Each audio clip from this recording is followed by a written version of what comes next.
Okay, welcome everyone to the Spiritual Brew Pub. I'm your host, Michael Camp. And today I'm really excited because we have Larry Jordan on the show, who happens to be a fellow Rotarian. And Larry, welcome to the podcast. Hey, thanks. Thanks so much. I've been really looking forward to this. And it's good to have you on. You've got an amazing story, fascinating, and an amazing book we're going to talk Yeah. about. That's called The Way: Meaningful Spirituality for a Modern World. And I'm really blown away by your experiences. You describe in the book, I've read on your website, deconstructing conservative Christianity, leaving 25 years, I believe, of investment banking and Yeah. dedicating your life to start serving in the world, and doing things like working for the Red Cross, helping veterans, teaching children in Africa, and now serving in Rotary International. And Mhm. you said, which club are you in?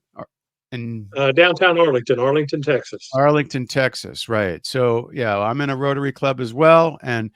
folks, for if you don't know, Rotary is a non-religious, non-political service organization, Yeah. and we do service projects in our communities and all around the world.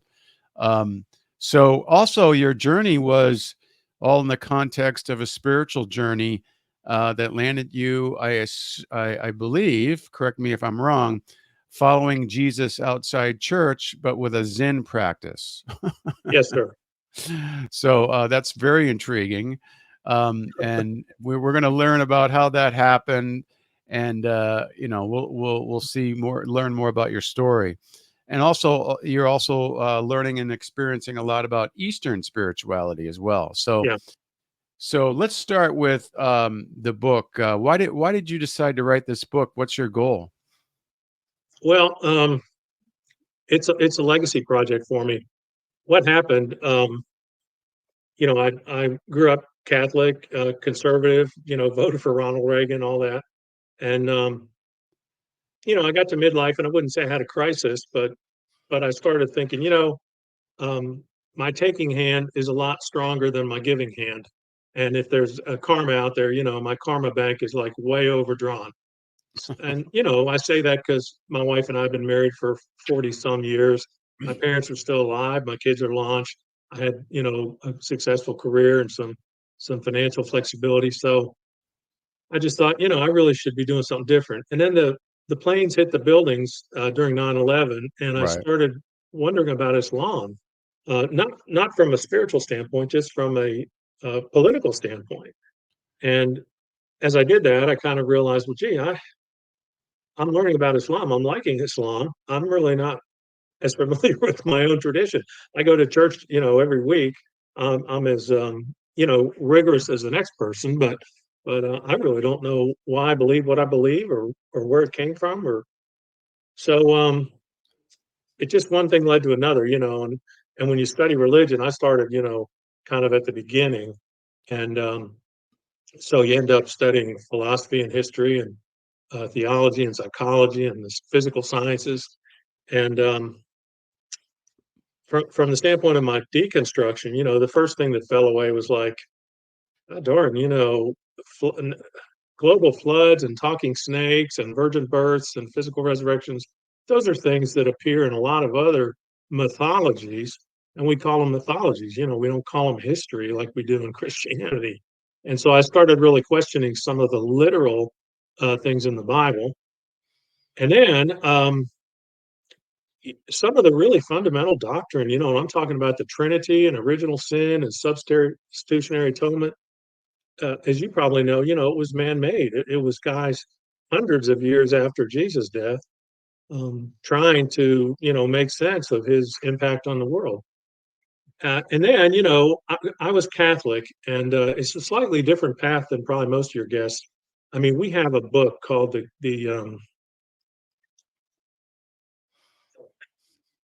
um, I forget what it's called. It's a 700-page book that supposedly contains everything that Catholics believe. Right. Well, of course, no Catholic believes anything in a 700-page book. So there's all kinds of, Yeah, no one Catholic reads a 700-page book, so well, how can they believe it? yeah, Right. that's the other thing. Yeah. So, and there also is a thread in Catholicism of conscience, that above all, you need to follow your conscience. Um, but anyway, the Catholic Church, of course, at the time I'm going through this, is riddled with all these abuse scandals and everything else.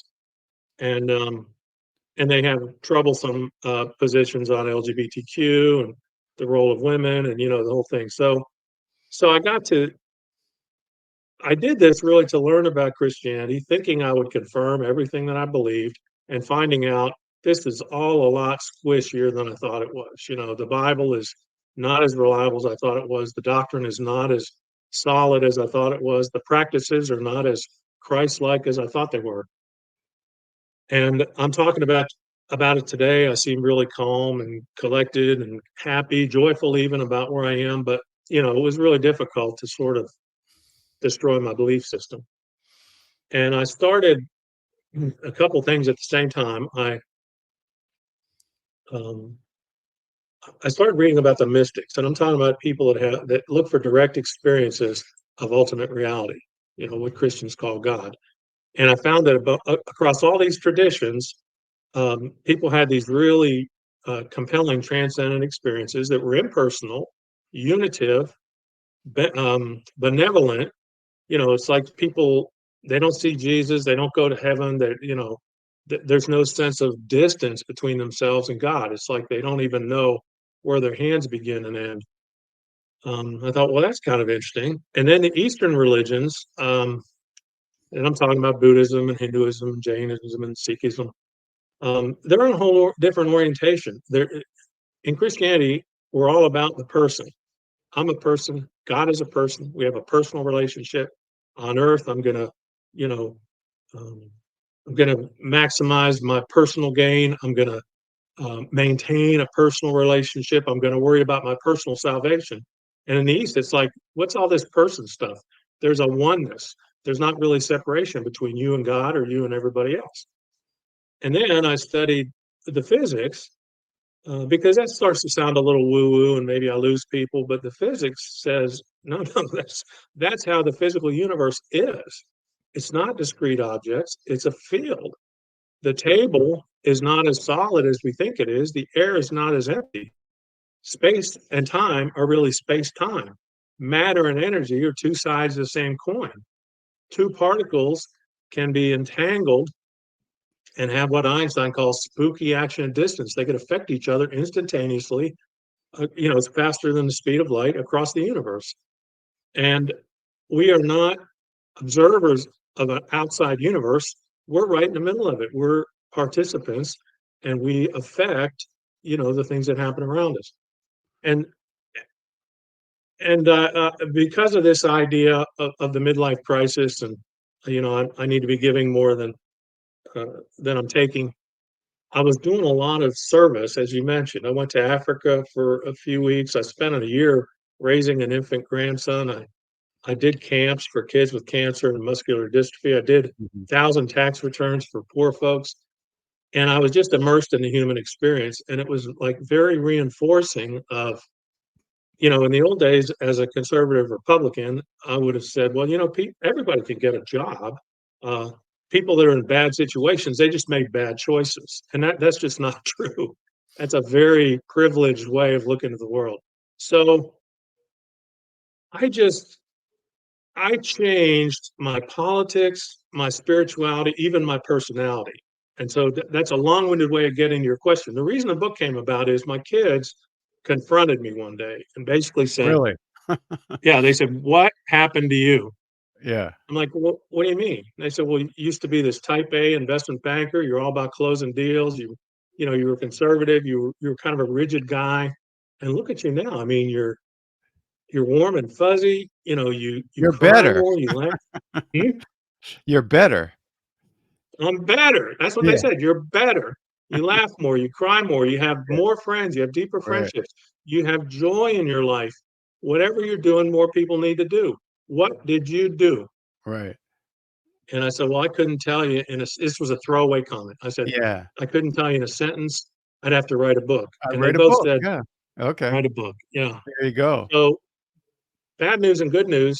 I hadn't planned on writing a book. I didn't have pages of notes. I didn't have a bunch of highlighted, things in my books. A lot of the books I read, I sold them or gave them away to friends. And so, but the good news is it ended up being, well, look, my kids are not going to read 1,000 books. My kids are not going to um, bake in a sweat lodge or whirl with the dervishes or chant to Shiva or meditate in a zendo. They're just not. They're raising families, working. But what would I tell my kids or my friends or anybody else that finds the book about if you do all those things, here's kind of what you learn. And as you know from reading the book, it's not a prescription. It's really not a memoir. It's not apologetics. It's not critique. It's just reporting. It's like every question was on the table. If I had a bias, I was going to confirm my conservative Christian views. And at the end of the day, I didn't confirm very much. I questioned a lot, but I became a lot more, how would you say it, comfortable with uncertainty. I mean, Right. part of the problem with Western Christianity is we try to figure everything out. You can't figure it out. I mean, I tell people, look, take out a piece of paper, write down everything you know about God. Yeah. And they start writing down things. And I said, well, how do you know that? Well, it's in the Bible. Well, now we got to talk about the Bible. So write down everything, irrespective. But saying it's in the Bible doesn't mean it's true. Well, the Pope told me. Well, now we got to talk about the Pope. And, Yeah. the papal infallibility is a very recent deal. It's man made.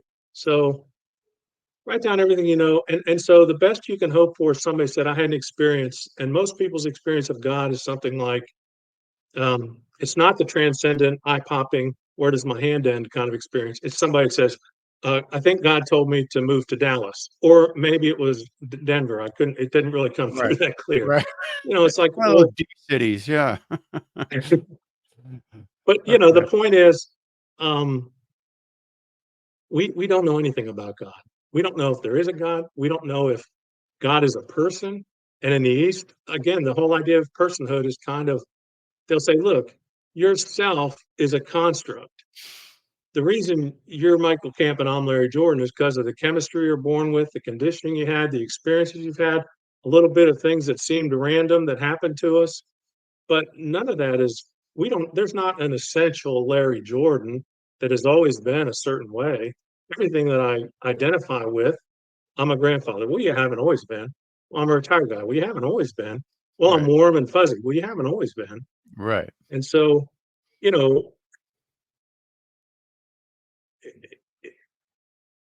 there's just so much mystery. And at the end of the day, I really decided there's a lot of things I'm agnostic about. I mean, I think about an ultimate reality. I'm a deeply spiritual person. I have a connection to everyone and everything around me.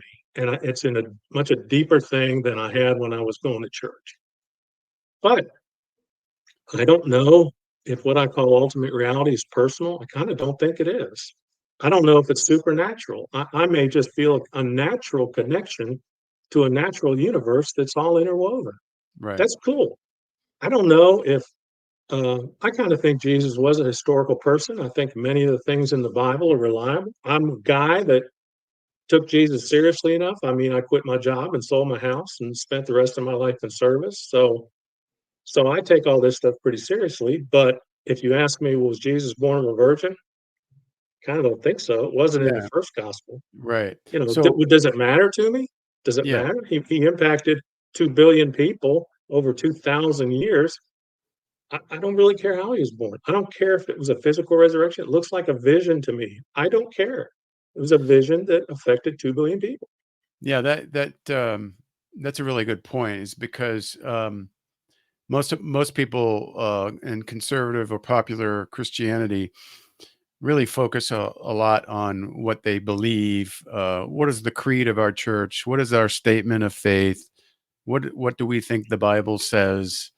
And and that's the litmus test for a lot of people, whether they're a Right. true Christian or not, right? And some of them say, yeah, you have to have a born again experience or something like that. But at the end of the day, if you don't believe in the virgin birth or something else, the inerrancy of the Bible or whatever it is, then you're suspect, right? And so Yeah. it seems to me one of the things that you said and is that when you first started investigating this, you were thinking, "Oh yeah, I should know more about my religion," and you assumed that when you did the research, it would confirm, "Oh yes, this is the right way."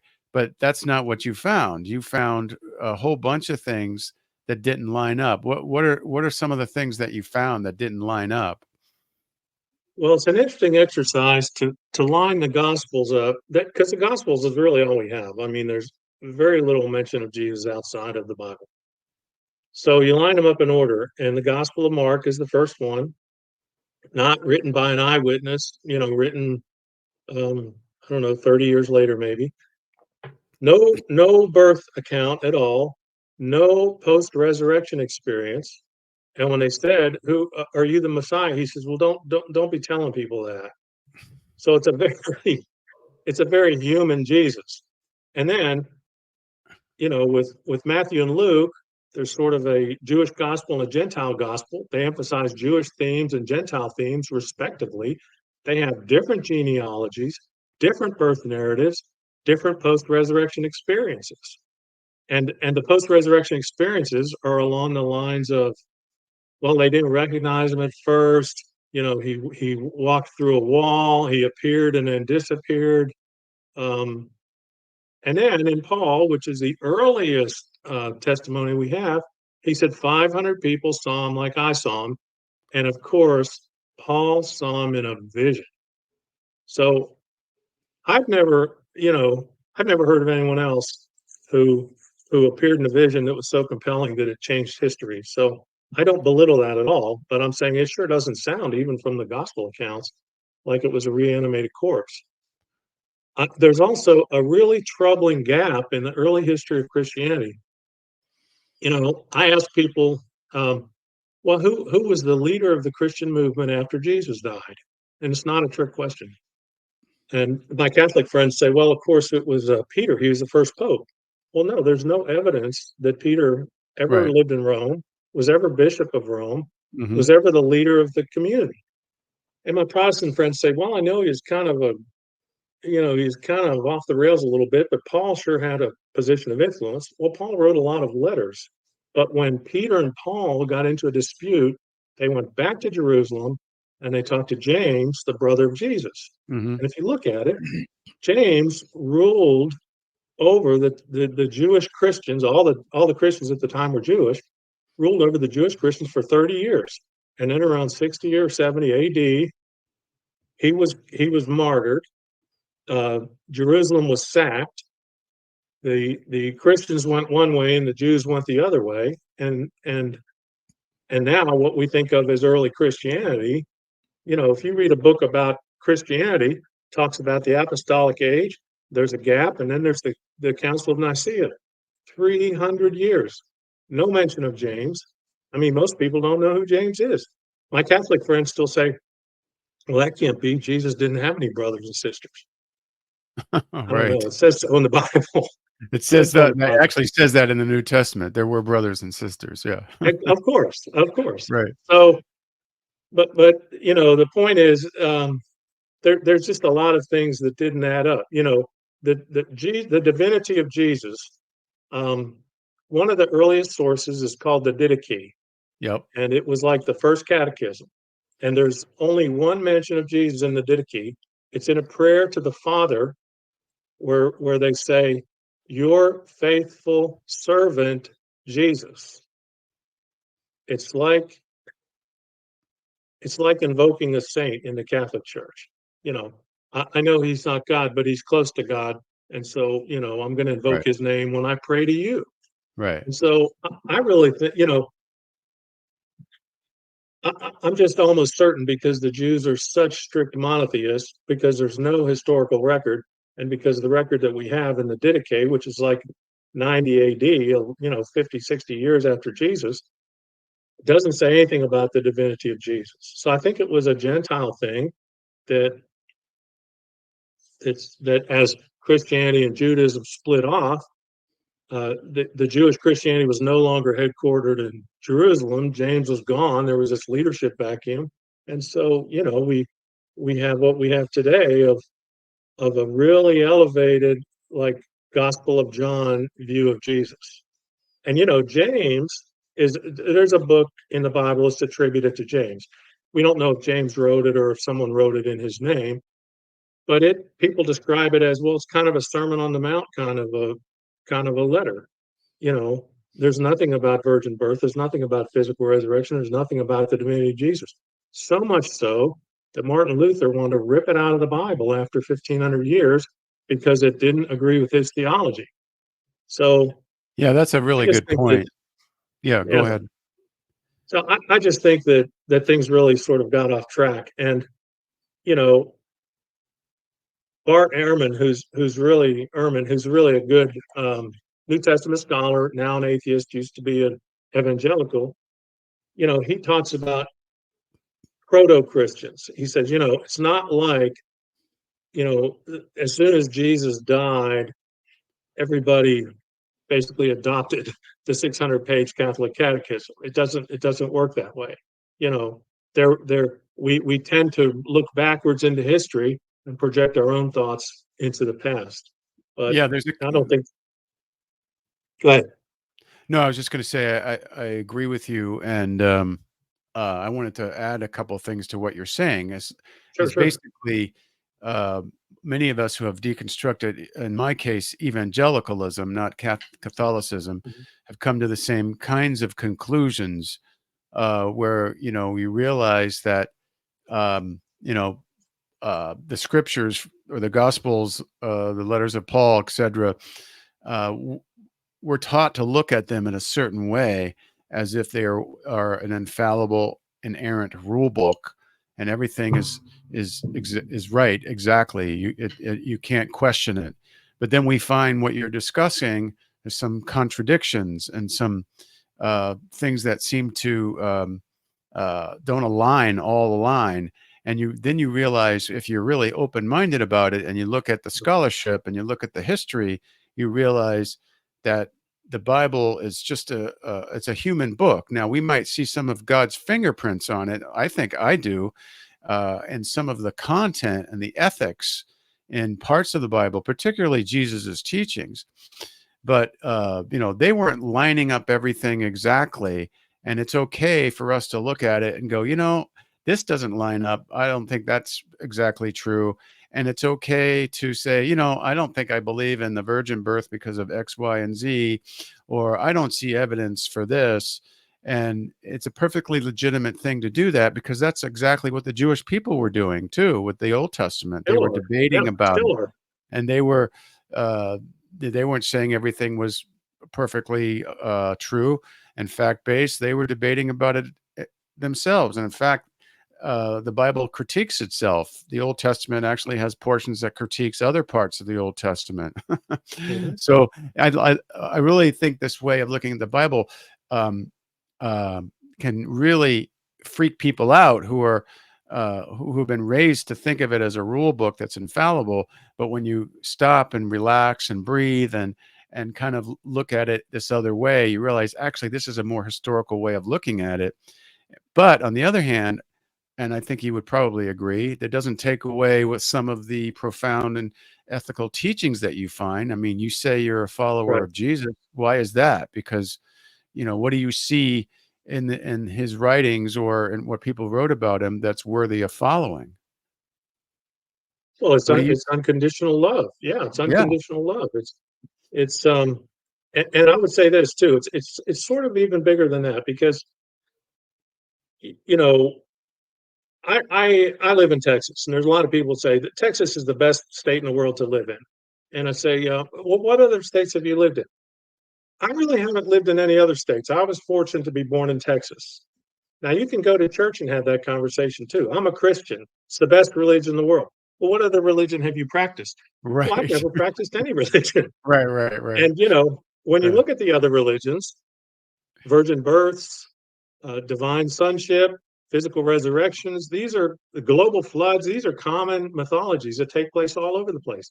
There is right, a Buddhist parable of the prodigal son, and it's arguable whether somebody borrowed from somebody else or whether they both developed it. There are parallel sayings. These are things that Jesus did there or said. they're you can't decide. You can hear a quote and you don't know if Jesus said it or Lao Tzu said it or Muhammad said it or what have you. They're parallel sayings that, for instance, the golden rule appears everywhere. So a lot of things that people say they embrace about Christianity, well, if they were born in India or China or Africa, they would embrace some of the same mythology under another name. And in my world, there is this ultimate reality, and there's reflections of it in the Bible. There's reflections of it in the Dhammapada. There's reflections of it in the Bhagavad Gita. There's the reflections of it in the Tao Te Ching.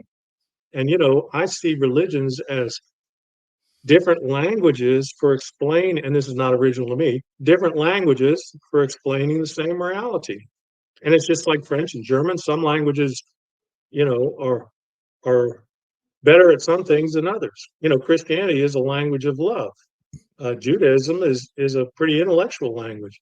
Hinduism is a pretty hearty language. It's rich in its vocabulary. Buddhism is a very practical language. But I think there's truth with a capital T is bigger than any of those individual places. And people say, "Well, what the heck are you? You don't sound like anything." I don't have to be anything. you know, I was in Colorado recently. Sunday morning, I was praying the Our Father in a Catholic church, and Wednesday morning, I was chanting to the Divine Mother in an ashram. Now, I don't believe in a personal God. I don't believe that God is male or female, but I believe there is this ultimate reality that we access both those ways. And so, Right, right. I'll go to a Methodist church and do a Bible study. I'll go to Unity and join a book club. I'll go to Unitarian Universalists and preach. I mean, I have a Zen practice, which means I have a Zen teacher.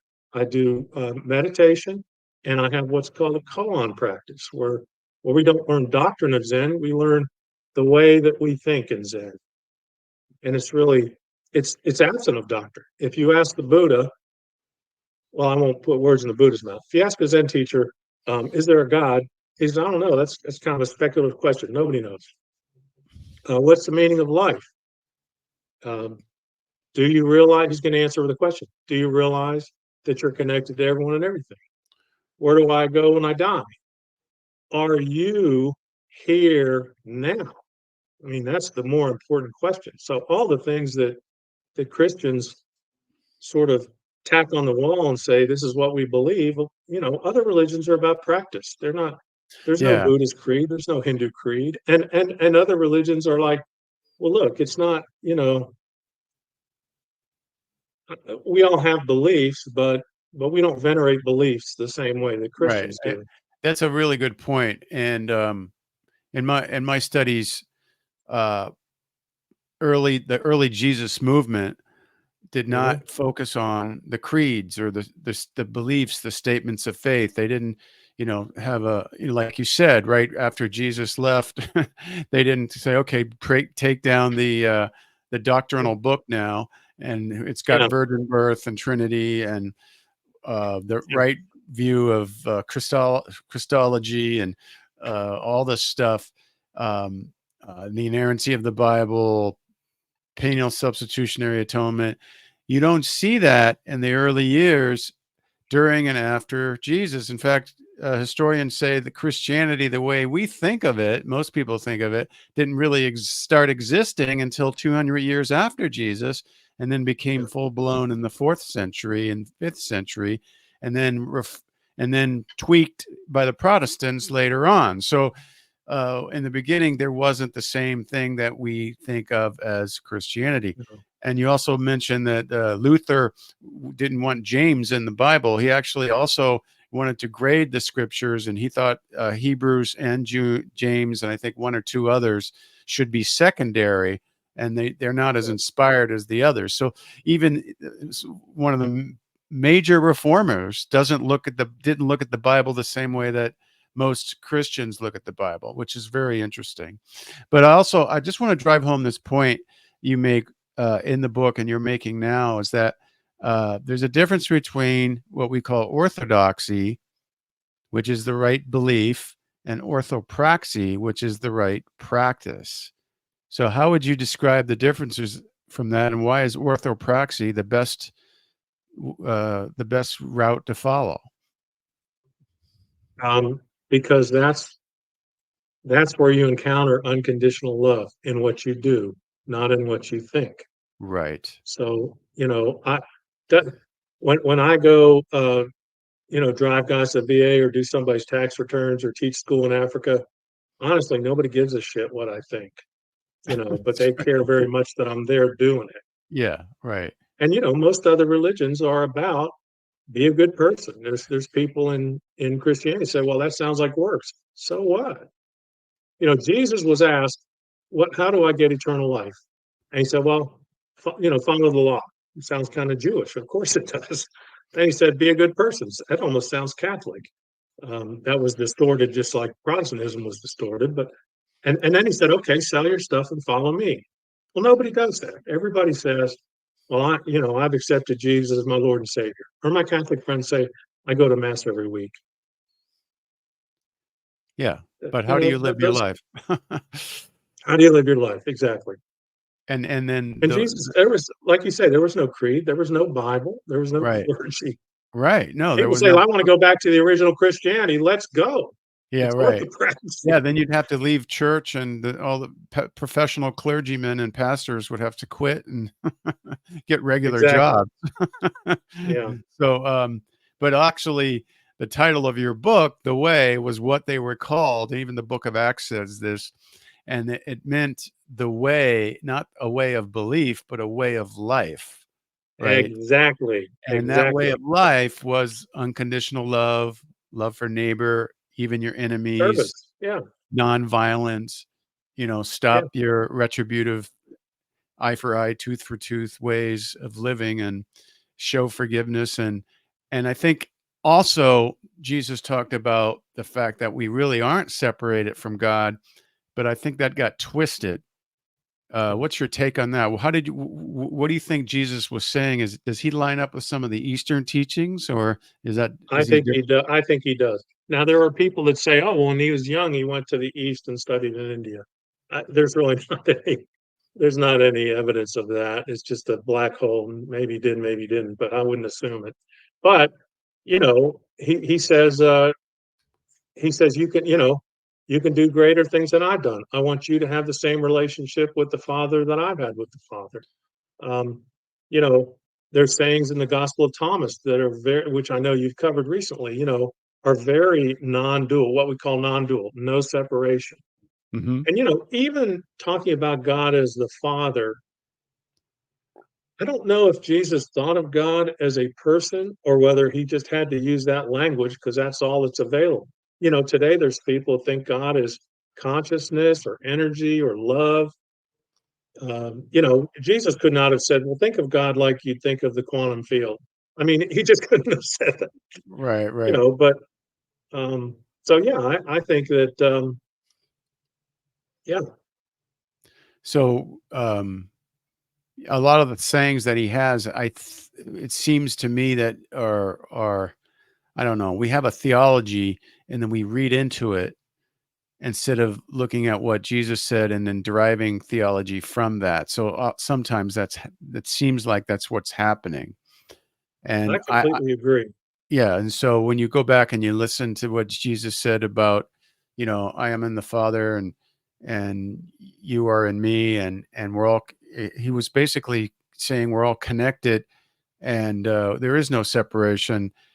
And this notion of, well, you're a depraved sinner, he didn't talk about that either. He basically said even the children are like the kingdom of God. He actually contradicted that whole notion that we're born as depraved sinners. He said you should become like little children. I mean, it's totally, so sometimes the content of his teaching actually contradict some of the conservative theology that has developed over the centuries, and No we're just question. blind to it. Yeah. And the way you talked about the way, and I'm glad you brought that up.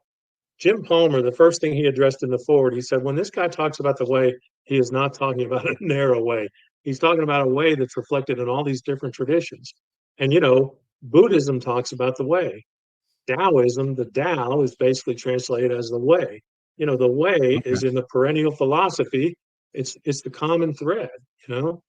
And I've been talking recently about politics and religion because this idea of really holding your beliefs up to the light, um, it applies in politics as well. And we get tribalized. We bring all of our assumptions and baggage. We don't check. Um, and I tell people, how did this get so divisive? Where did we come to think that beliefs are more important than facts? Well, we learned that in church. Where did we come to think that people with the same beliefs are better than people with different beliefs? Well, we Right. learned that in church. Yeah. And the oneness, the non-duality, which is really the moral of the story of the book. Somebody says, "What'd you learn in 20 years?" I said, "Well, everyone's related and everything's connected." And they're kind of disappointed, like, "That's all?" And I said, "That's Mhm. everything." Let me tell you, I said, and I have friends. I'm in Texas. I have a lot of Trumpy friends. Um, they have their own reasons for believing very differently than I do. But if the book makes sense to you, I tell people, look, if you understand that everybody's related, you don't do anything to anybody else that you wouldn't do to yourself or your brother or your neighbor. You don't ban Muslims. You don't build walls. You don't separate families. You don't take away people's health care. You don't marginalize people with different genders or sexual orientations. You just don't do it. And people take uh, an undeserved amount of comfort from having commandments. They say, "Well, we have rules. You're just making shit up." No, I just have one very simple rule. I'm not making anything up. I'm relying on objective evidence and subjective experience of people like quantum physicists and mystics. But let's talk about your rules. Tell me a rule. Thou shalt not kill. Never, never. Not in self-defense. Well, yeah, in self-defense. Well, not in a just war, if there is such thing. Well, no, not that's not really killing. Well, what about to protect innocence? Well, okay, I see what you're Yeah, saying. yeah, right, right, And right. the Bible doesn't have you can't take the Bible and say, well, gee, I have a decision to make here. I'm not supposed to steal, but I'm not supposed to let my family starve to death either.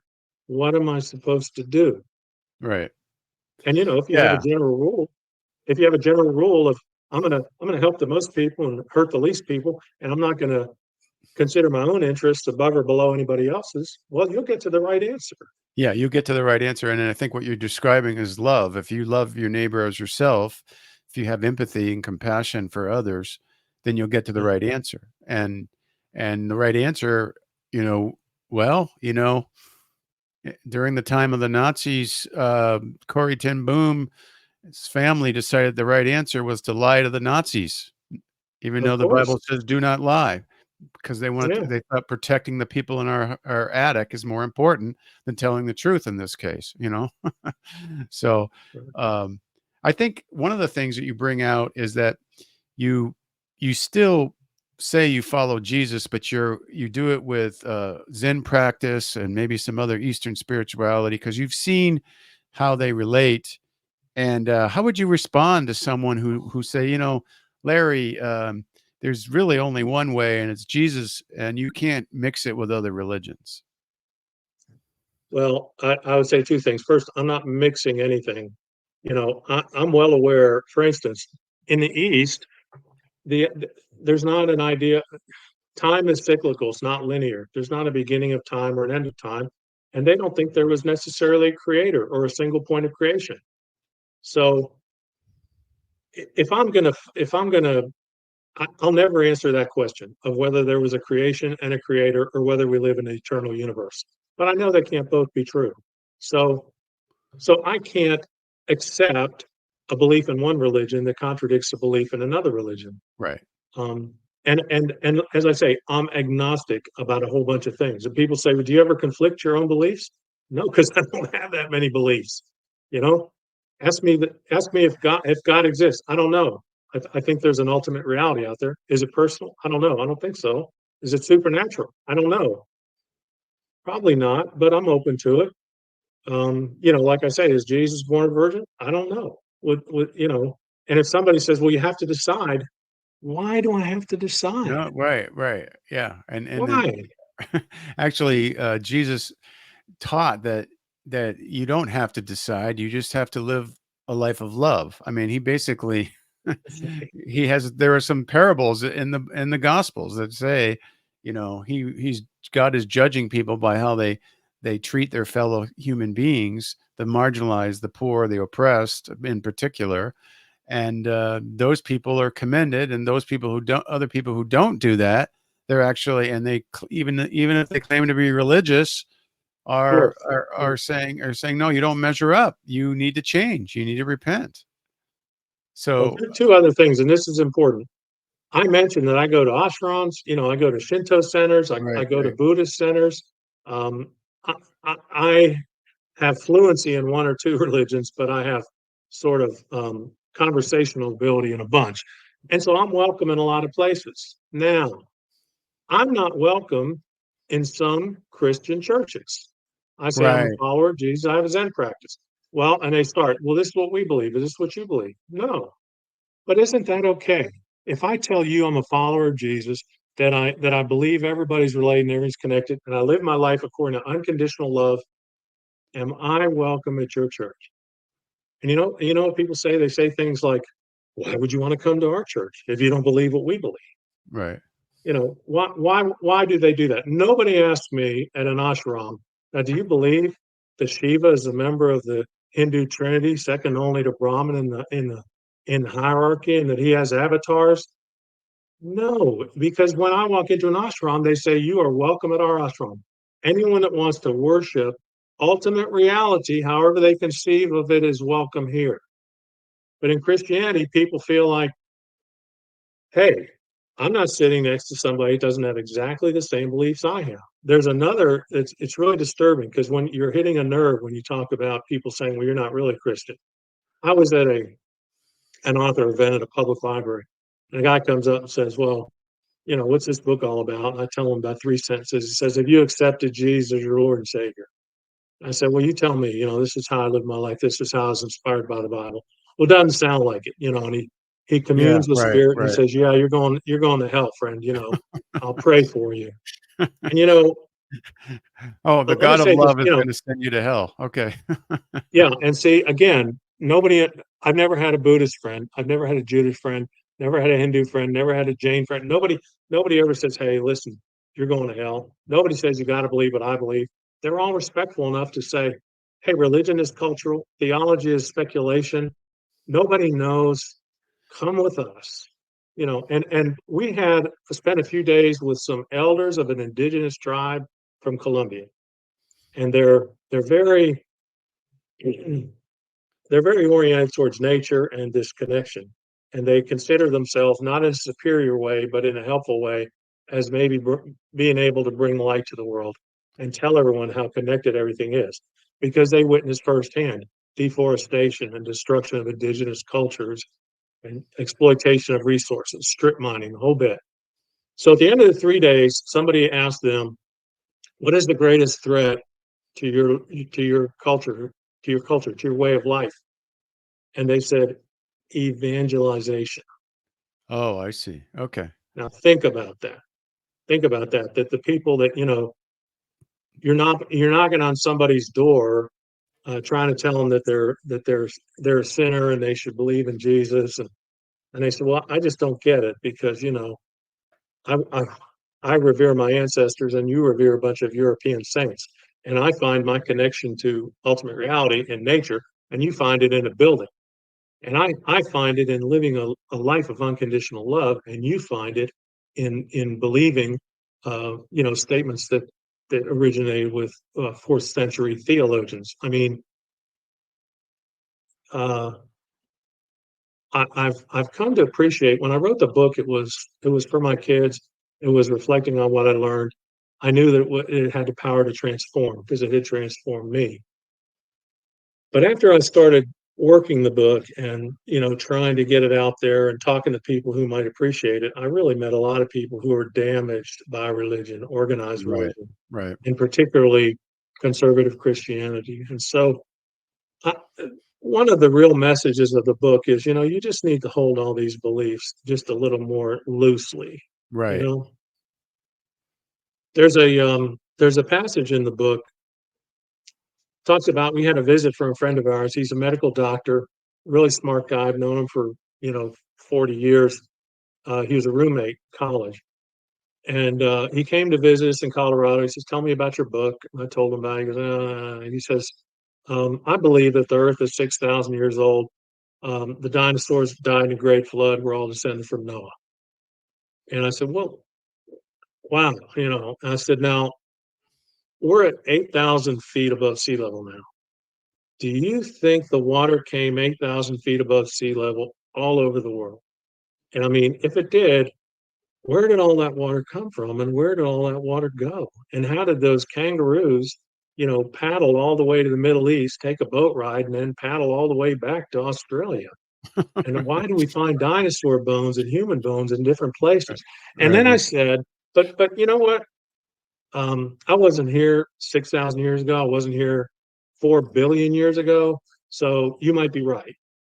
And Yeah. then I kind of leaned in and I said, "Now you say it." So I said, "Say what? Tell me I might be right. You weren't here 6,000 years ago, 4 billion years ago. I can't do it." And I said, "Well, I knew that. I love you like a brother. I'm not angry. I'm not upset. But you have to admit that's a pretty arrogant position that somebody gives you the grace and says you might be right about something nobody knows about, and you're not able to say I might be No, I right." like that. I do it with an opposite phrase. I say, "I could be wrong," and then I Well, yeah, say, "How about you? Could you be wrong?"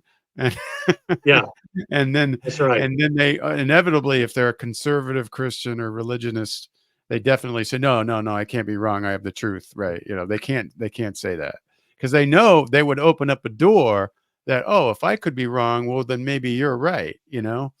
And so, yeah, people need to realize that, like you said, don't don't hold on to these doctrines and beliefs too tightly because we really don't know. I mean, and I think there are places in history where we can know historically and we can look at scholarship and original language and we can have more higher probability of knowing some things, right? And we Yeah, can of have course. it based on evidence.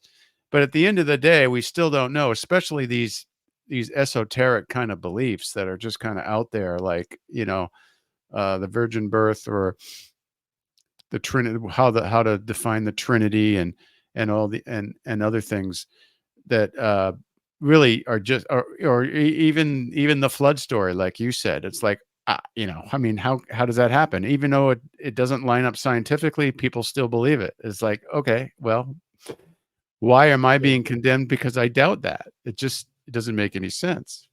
right. So, um, one of the things that you talked about was you learned a lot when you went outside your Christian tradition and started to look into Eastern religions and the mystics, which, by the way, some mystics are Christian and they don't, Of where they're course. not conservative Christian, right? When you become a mystic, That's right. you have to leave that kind of a Yeah, theology. But anyways, I love that all of a sudden you say, "Oh, I was even whirling with the dervishes." Now, people may not know what that means, but I believe though they're Sufi Muslims. Is that correct, or that's am I right. got that Yeah, wrong? Yeah, that's right. they're Sufi Muslims, and they have a practice of dancing, or let's call it, and some Yeah, kind of a spiritual experience. What is that all about? sure. Yeah, y-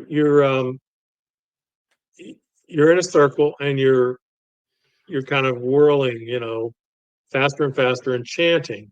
And it's, there's a lot of, repetition. There's, repetitive prayers. There's chants. There's dance.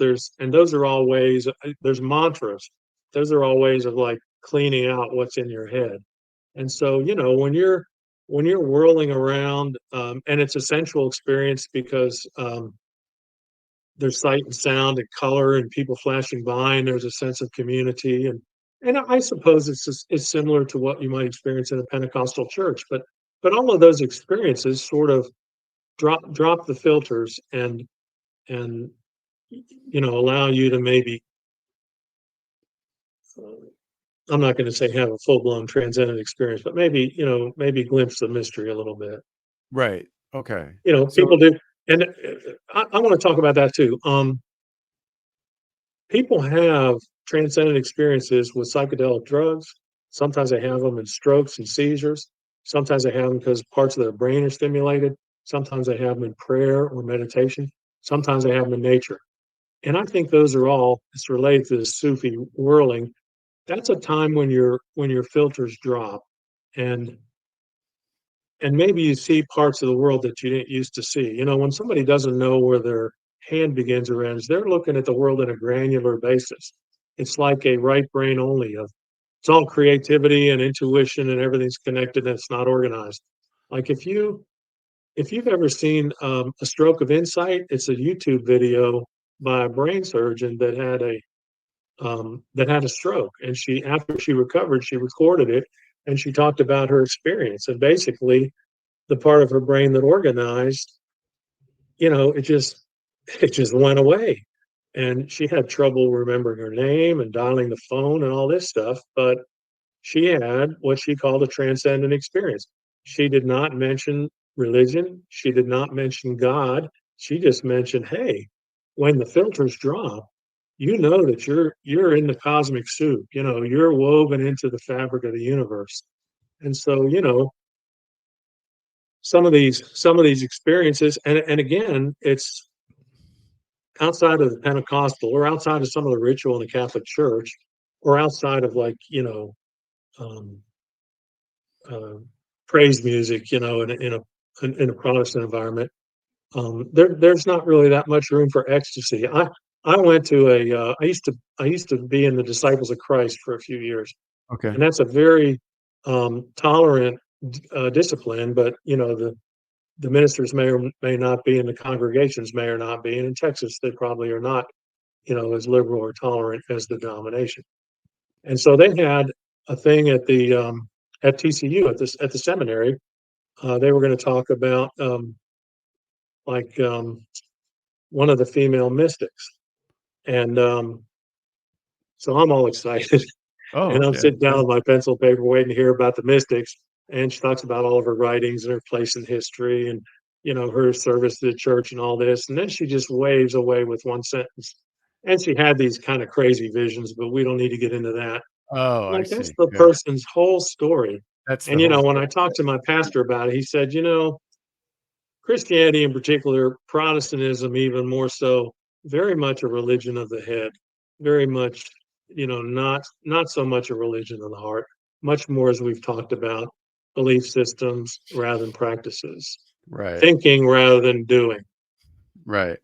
What You was the know, name of that documentary? Stroke of what?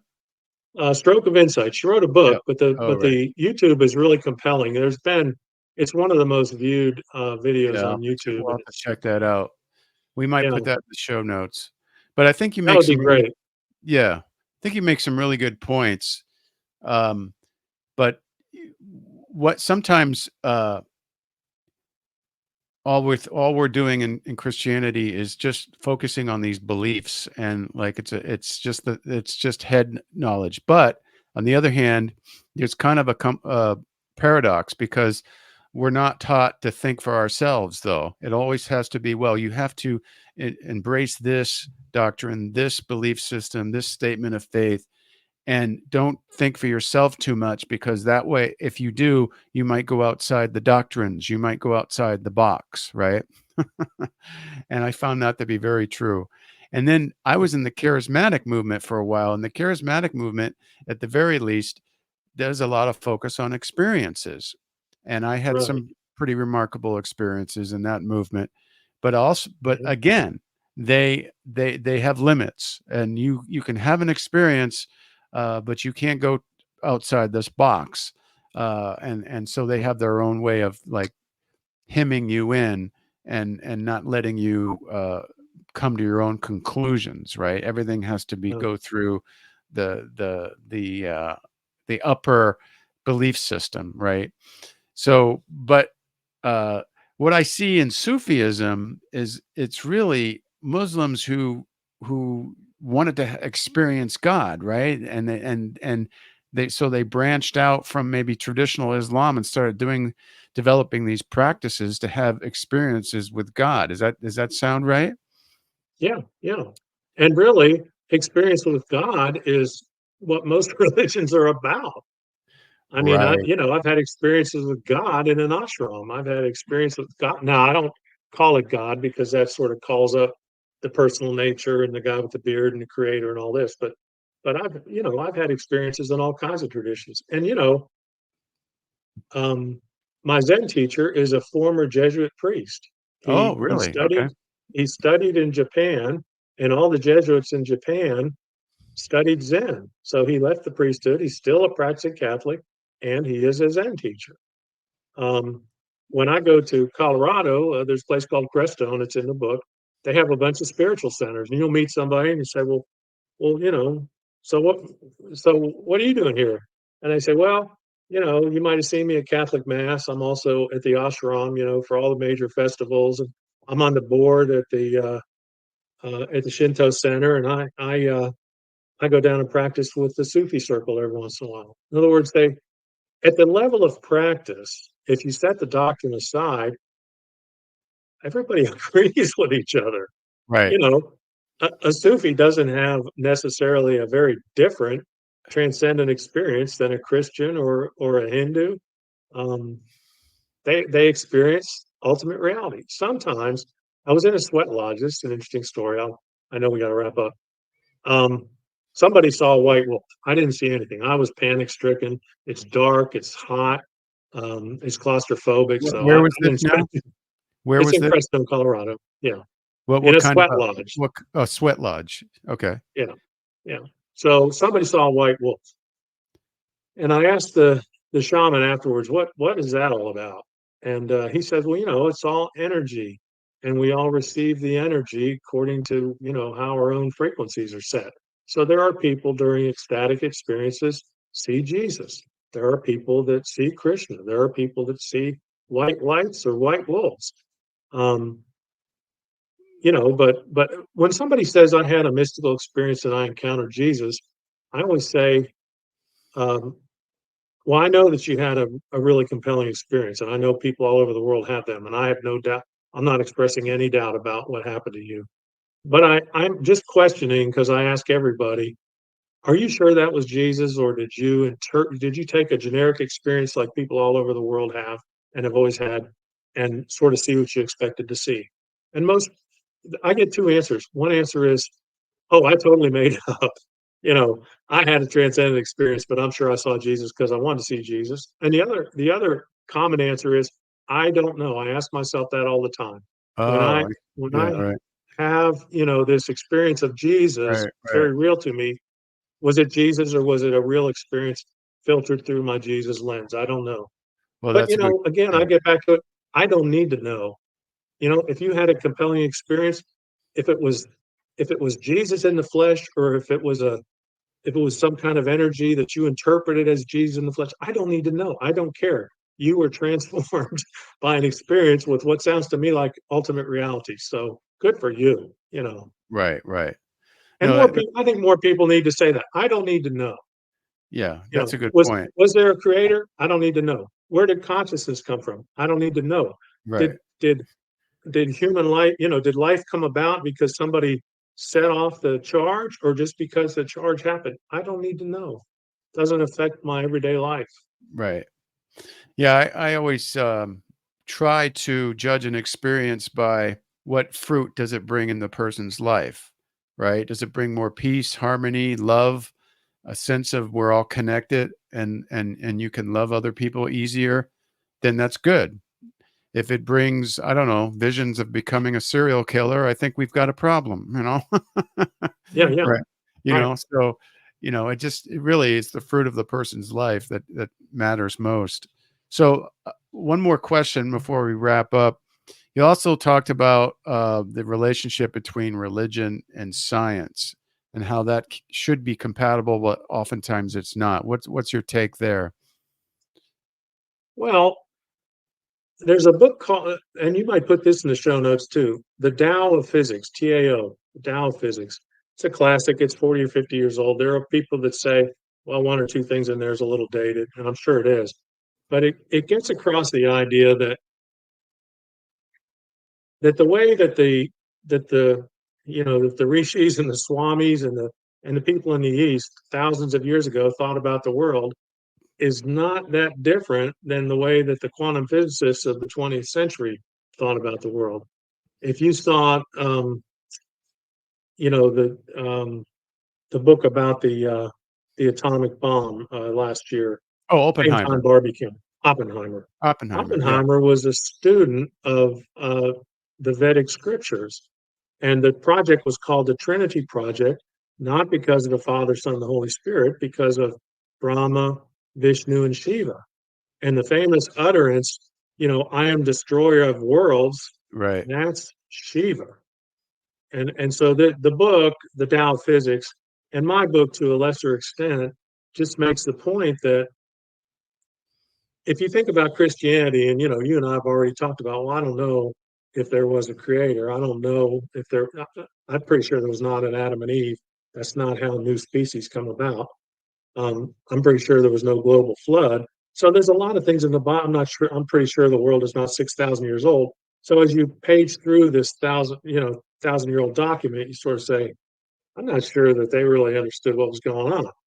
But when the quantum physicists read the Vedic scriptures, they're like, boy, these guys, they had some idea of the way that things really are. Just like Native American spirituality is very much about connection, nature. You know, it's not about belief; it's about practice, and the fundamental practice is realizing your connection. So I think that um, I think that it's damaging if you say, well, religion and science, they don't have to agree.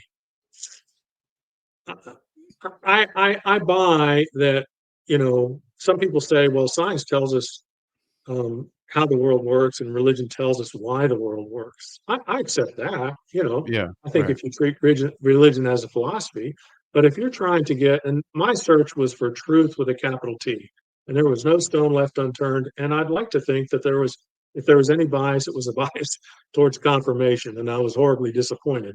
But, you know, you if you say, well, religion and science don't need to agree, you let yourself off the hook. If you're looking for truth with a capital T, you're wanting to find places where religion and science agrees. Just like in my Right. search, I wanted to find places where, like, the golden rule is a perfect example. Everybody accepts the golden rule. That seems pretty close to truth with a capital T to me. Right. You Yeah. know, just like the mystics, if if if everybody that had a transcendent experience saw Zeus, we would really have to rethink all of our theologies. But that's not what they see. Sometimes people see Mother Mary. Typically, they're a Catholic. You know, Yes. Right. sometimes people see Jesus. Typically, they're a Christian. If Jews started seeing the Virgin Mother, that would be a big deal. Right. If Hindus started seeing Jesus, that would be a big deal. If Christians started seeing Krishna, that would be a big deal. But the fact that the transcendent experience is bigger than any of those boxes tells me that's getting pretty close to truth with a capital T. People from all cultures at all times have this similar experience. Um, and again, at the foundation of the mystical experience, the Eastern religions, and the quantum physics, there's this oneness, there's this connection. Yeah. That's good. Yeah.